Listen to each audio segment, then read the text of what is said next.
Hello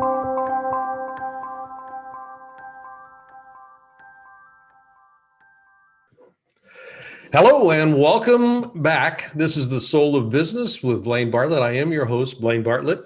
The soul of business, what is that? Well, those of you that have been listening for a while have got a fairly good grasp of what that is, but there's a spark in everything that gives it life. And that includes a business. It includes people, obviously. But it also includes trees, it includes rocks, it includes all kinds of stuff. It's that spark that animates, that spark that brings into existence whatever it is that we're actually interacting with. Businesses are no exception to that, and we lose connection with that spark at our peril. And I think part of our peril is manifested in what we see in some of the things that we have in the world today, ecologically in particular. So we'll get into that riff here in just a bit. But before we get there, I want to just talk a little bit about employee disengagement. Gallup keeps running this poll over and over and over and over and over again about how engaged people are emotionally to the work that they're doing, and consistently over and over and over again, it shows up that about 87% of people around the world are emotionally disengaged from the work that they do. Organizations spend about $40 billion a year trying to fix that, and they haven't been able to fix it because they're targeting the wrong things. My guest today is somebody that has got a way of addressing that. He and I are actually kindred spirits in a lot of ways, and in more ways than I knew about before we started the conversation prior to coming onto the show here. David Taylor-Klaus is an entrepreneur. He's a speaker, he's an author. He's been associated with Vistage for years and years and years. Part of what David does is reintroduce successful entrepreneurs and senior executives to their families. And in our conversation before I began the show here today, we were talking a little bit about his background, and coming out of Wharton, there were two tracks, and this goes back about a bunch of years. I won't date him here, but one was to go onto Wall Street, the other one is to go into the white collar world, and away we go. And we'll get to what we want in life after we've made money, and after we've made money, we look up and go, well, what did we want in life? Because we don't seem to have it right now. My wallet ends up being fuller than my life. And that's one of the things that David addresses in his work. So I want to welcome David Taylor-Klaus to the show. And I think this is going to be a fascinating conversation. So David, welcome. Thank you, Blaine. It's great to be here. Well, it's certainly good to have you. Every guest that I have, we start off with one question, and hopefully that opens a door to all kinds of stuff. And that question is pretty simple. When you hear the term, the soul of business, what does that bring up for you? As you described it in the intro, just the phrase left just an empty hole in the pit of my stomach. As I sort of flashed back to a stretch where I lost connection with that spark that was the business that my partner and I had co-founded. And it was a technology company, and we started off loving what we were doing and the purpose of it, the purpose behind it, the reason we were doing it. We were so clear, and I lost track. I got distracted by the shoulds. Like I jokingly call it living the should life. It's we should be doing this, we should be doing that. The kids in private school, the big house, the cars, everything. And when I turned the doorknob to the office, my stomach turned because I had lost connection to the soul of the business that she and I had started. And until I heard you use that phrase a little while ago, I hadn't really connected that, I've always felt that I lost me. The first step was losing connection with the business, because then I went on autopilot from that should perspective, and that is soul sucking. Yeah, I love that referencing. The soul of anything is always present, and to the point about connection. My one of my earlier books was called Compassionate Capitalism, and I wrote that in part as an answer to John Mackey and Raj Sisodia's book on conscious capitalism. Mm-hmm. And John and Raj are both very good friends of mine. What I found to be not necessarily lacking, but what I found not addressed as well as I would have liked it in that book, Conscious Capitalism, was what's the behavioral analog to consciousness? It's one thing to be conscious. It's another thing to do something with that consciousness. And that's where the compassionate capitalism conversation started to come into play here. And for me, it's impossible to be compassionate about something I don't feel connected to. Mm. I can be aware of damage being done. I can be aware of whatever may be going on, but I don't feel compassion unless I feel connected. So the idea of losing connection to my soul, losing connection to the soul of business, for me, in part, and I'm going to just kind of throw this out here as a Yeah. postulate and see where we go with it.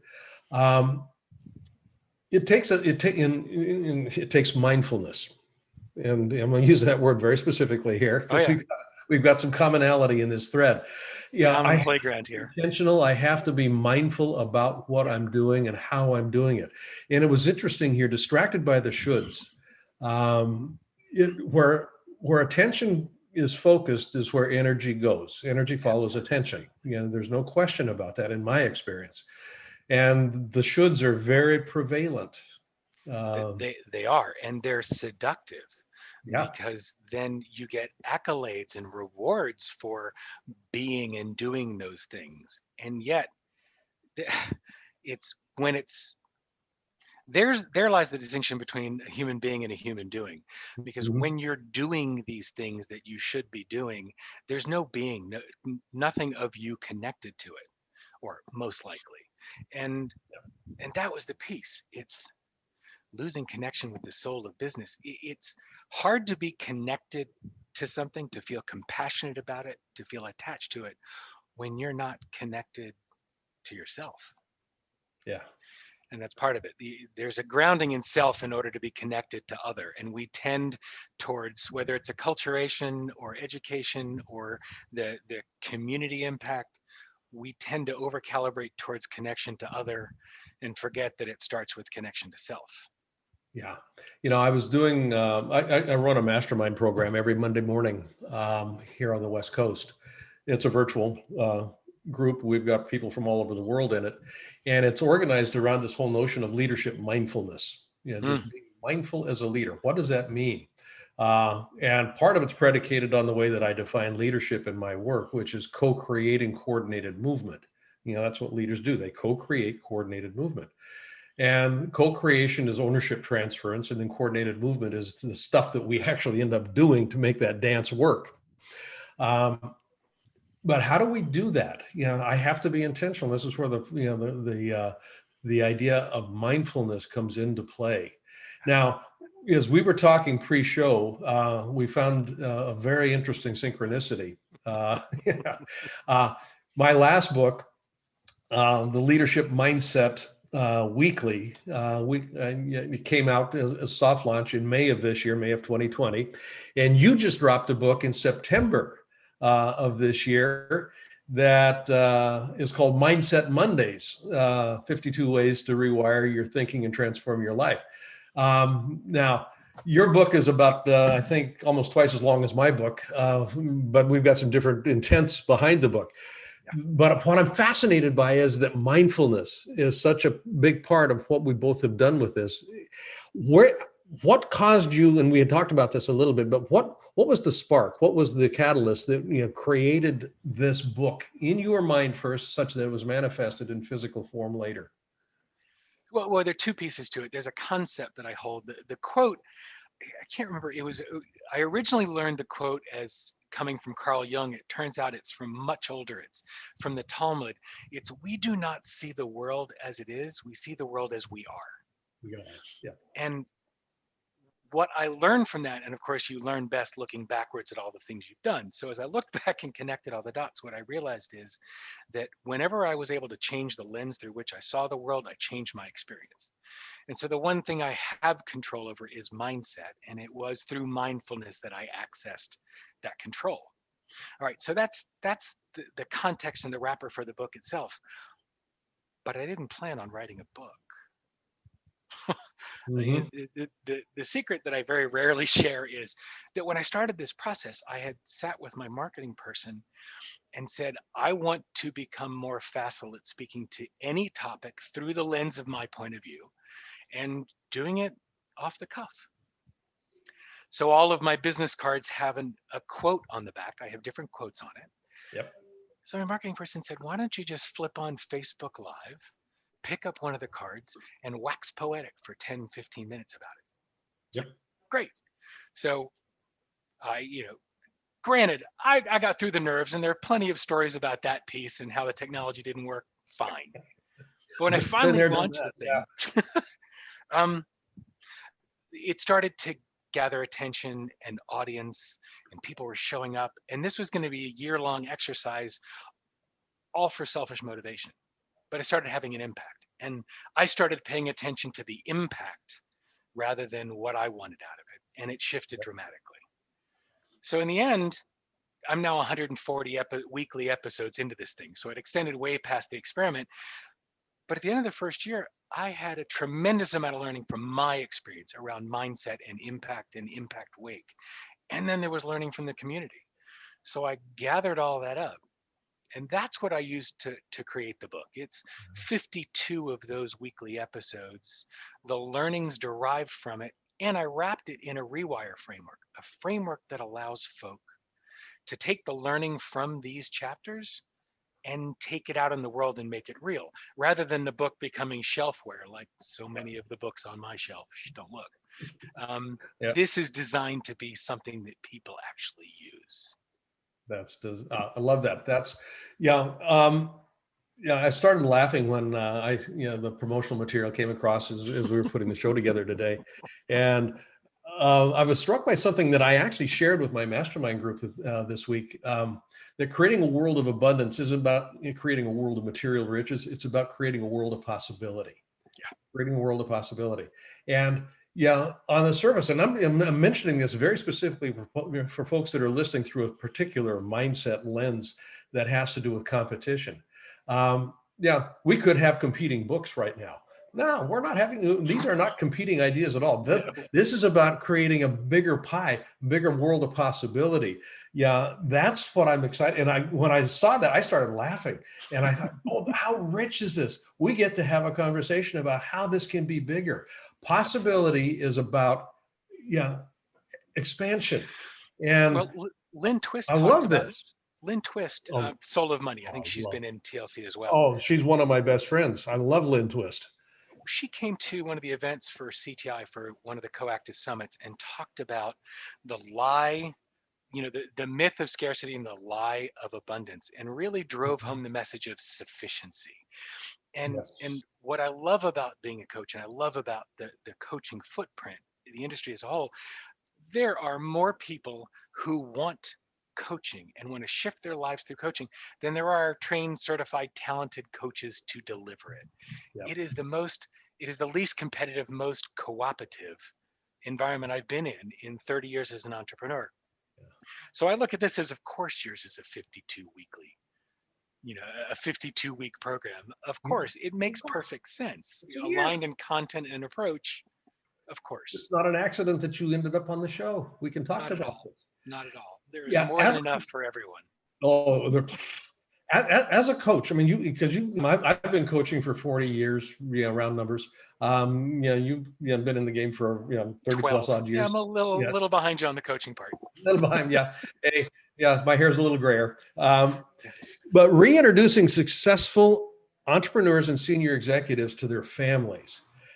From a coaching perspective, this has less to do with the howness and more to do with the beingness. How do you be as a coach to make that possibility live with your clients? It starts with the first time they hear that phrase, because it opens their eyes to the level of over calibration that they've gotten. How much have they teetered over the line towards, eating at the desk more than they do at home. Their spouse hates their job or their company more than they do.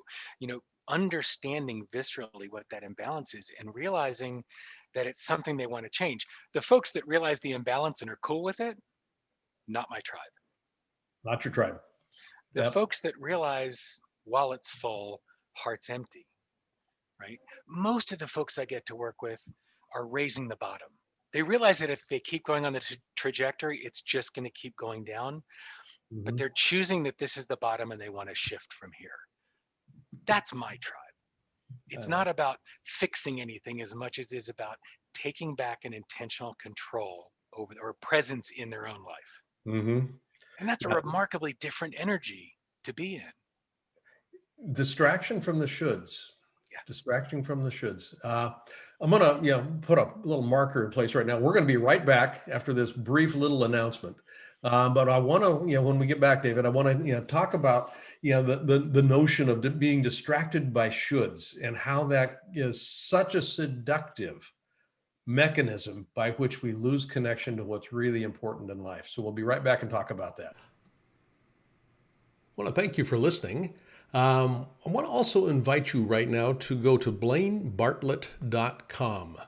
And on that site, which is my personal website, you'll see services up on the top menu. I'd like you to click on Leadership Mastermind. Now, why I want you to do that is we have structured a mastermind program that is very unusual and it is very powerful. And by going onto that site and clicking that link, you'll be taken to a landing page that is an invitation to join this mastermind. It's a 52-week-long exploration of what it takes to be a highly effective leader in today's fast-changing environment. You won't regret it. And if you've been liking what you've been listening to on these Soul of Business podcasts, how does one become a leader that can keep connection to the soul of business? That's what we look at. That's what we're about in this mastermind program. So again, go to blainebartlett.com and click on the services link. And there you'll find the link to the Leadership Mastermind program. Look forward to seeing you there. Thanks for listening to this little commercial. And now back to our show. Welcome back. This is Blaine Bartlett. You're joining me with my guest, David Taylor-Klaus. And we are talking about the soul of business. Specifically, before we left for the break, we were talking about how the shoulds in life get in the way of actually maintaining and nurturing a connection to the soul of not only who we are, but the soul of our business. So with that as kind of a little segue conversation piece here, you noticed that was going on with you when you touched the doorknob coming into the office, and it was kind of like, I don't want to be here anymore, sort of a thing. And if you could see the video on this, as I was talking about that, David just kind of shuddered a little bit. So there is that visceral feel that people have that is indicative that we are disconnected from a life force. So when you started noticing that, and you lost track, you lost connection, what happened? Well, more cautionary tale than model, right?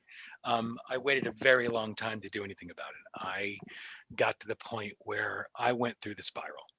Yep. I got to the point around Hurricane Katrina weekend. This is that far back. That I had gotten to the point where the only thing I was sure of at that point is the 5 most ideal ways to kill myself. I did not attend to it when I figured out I was off track. I shoulded even more at that point. Well, this is how you fix it, and this is the next reinvention, and that's the next reinvention. And the one thing I didn't do was what I needed to do, which was sit still. I tried to fill the empty space with activity, and it became frenetic. And that didn't work. The shift for me was I had learned, I'm a Hemingway fan, and I had learned that children of parents who commit suicide are 50 times more likely to attempt suicide.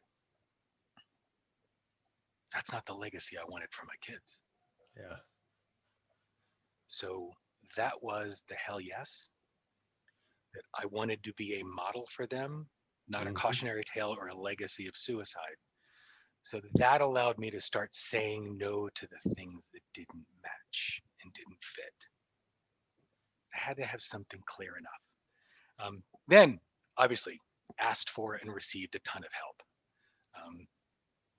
Short story, through the therapy and the coaching, I found coaching as an outlet for me as well as a resource for me. But the key piece is I kept looking at all these I think what you see now is a better example. What you see now on the internet is the catnip of the internet is the 7 steps to 7 figures, the secret formula to blah, blah. Oh my God. It's soul crushingly empty. All those things do are 2 things. They're successful at separating you from your money and delaying your dreams, because you're not the person who used those steps in the first place. The market is not the same. The time is not the same. Nothing is the same. So that's why I think these 7-step formulas, and that's crazy talk. Because what happens is you end up taking someone else's plan or structure and mapping it over your world and not adapting it based on who you are, what your soul is about, what your audience is interested in. You don't adapt it at all. So you end up wrapping yourself in a ginormous bundle of should, and you should all over everything. It's ridiculous. And that I see that happening all the time. Yeah. Here are the 7 steps. And you should follow each of these in sequence. Absolutely. And just like this. It's it's religion writ large in one sense here. Here's the way the Buddha did it, so you have to do it this way. Here's the way that Christ did it. You need to do it this way because just that's like the this. way that the master did it. And it has absolutely no application to my life today. Because I'm a unique individual with unique circumstances. My business is unique. It is going through a unique experience in and of its own self. So and the people I'm serving are going through their unique experience right now as well. Yeah, the customers want something different. I mean, your customers are different than my customers. I mean, all of that. And if the purpose of business is to uplift the experience of being alive on this planet, I'm going to do that differently than you will. Because I've got a different product and service. To uplift the experience of people on this planet.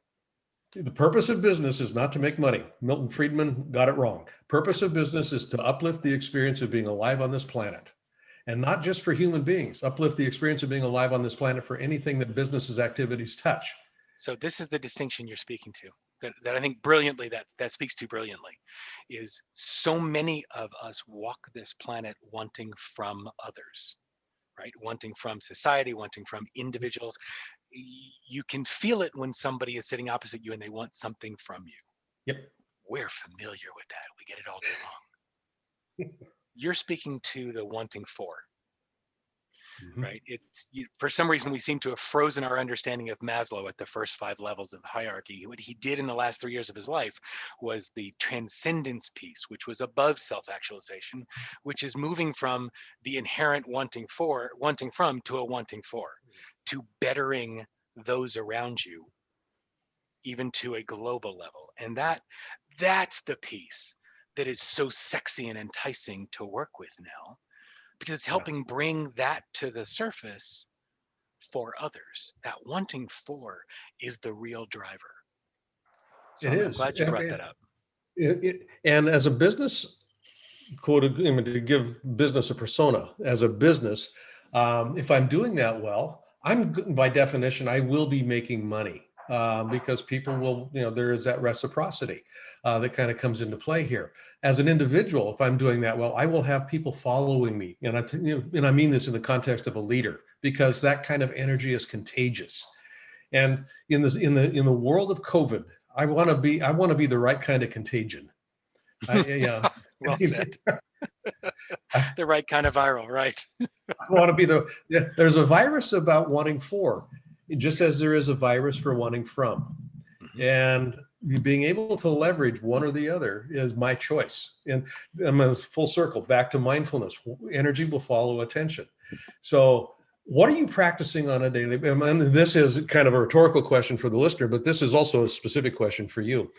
You and I both have got models that we work with, 52 weekly practices, so to speak.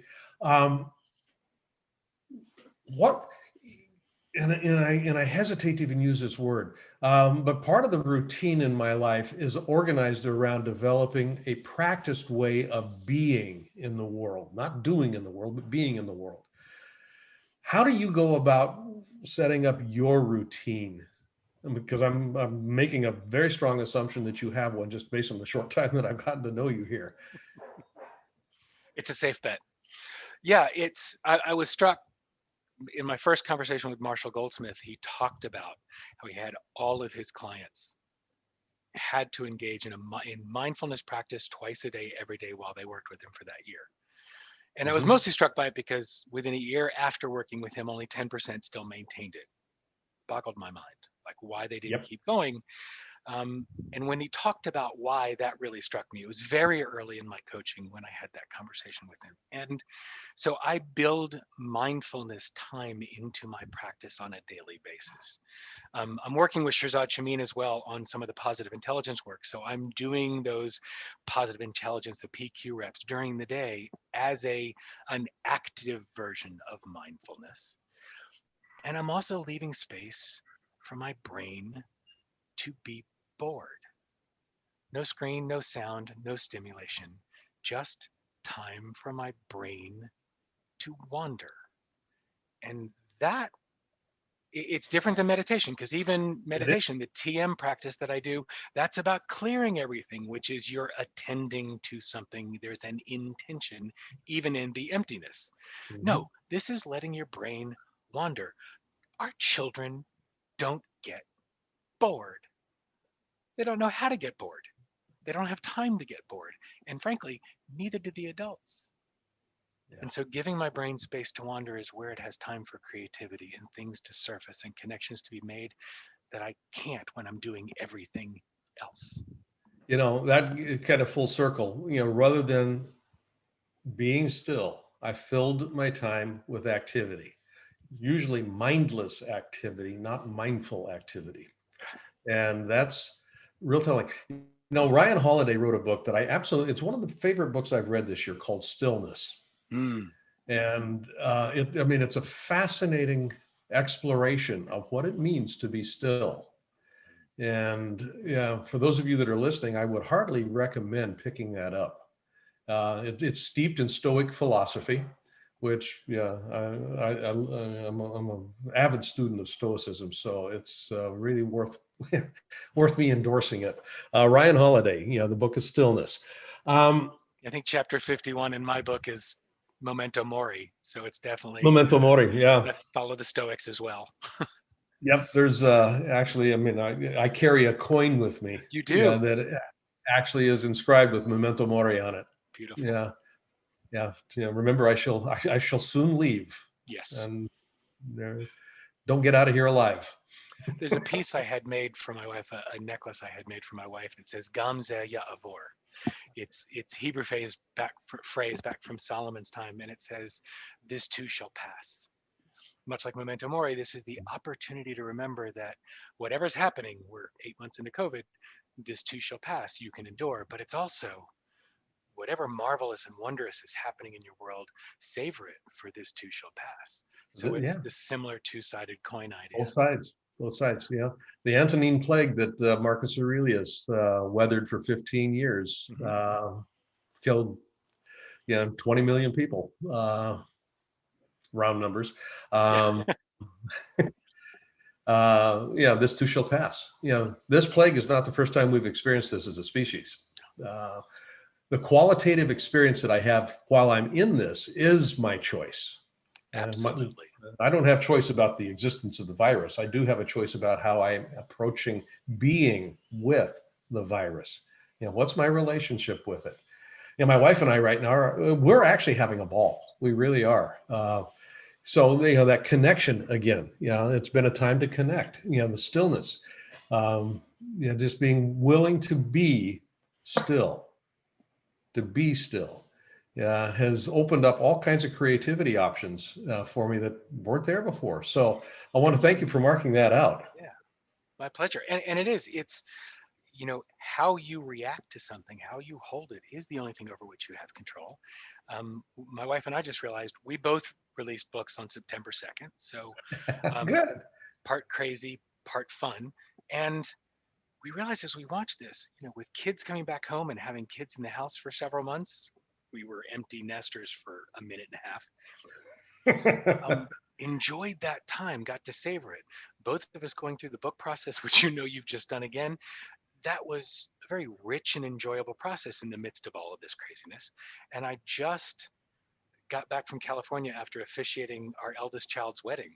Uh, So, we have, during this whole pandemic period, have put our attention on things that feed us and nurture us. mhm. And yes, have impact and serve and feed others as well. And we got, we've had a very different experience. Yes, there's been stuff that has not been ideal. Hello. Yeah. Yeah. And we're choosing how to hold this time and how to immerse in this time. Beautiful. My guest today, David Taylor-Klaus. David, I want to thank you. I mean, fascinating conversation. I could go on with this for a long time. I truly could. And that being said, after I sign off here, I want to just have a little conversation post show here, real quick. So Would love to. good. You've been listening to The Soul of Business with Blaine Bartlett. David, where can folks find out more about you, about what you're up to? Beautiful. Thank you.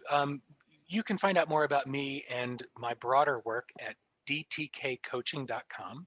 It's DTK as in David Taylor-Klaus, dtkcoaching.com, and also at mindsetmondayswithdtk.com. You'll find all the information on the book and the Rewire framework and how to download it and enjoy it. Excellent. Again, my guest today, David Taylor-Klaus. It's been a joy, truly been a joy having a conversation with you. You've been listening to Blaine Bartlett, your host on The Soul of Business with Blaine Bartlett. And you can find out more about what I'm up to by going to blainebartlett.com. And we'll see you on the next episode. Take care.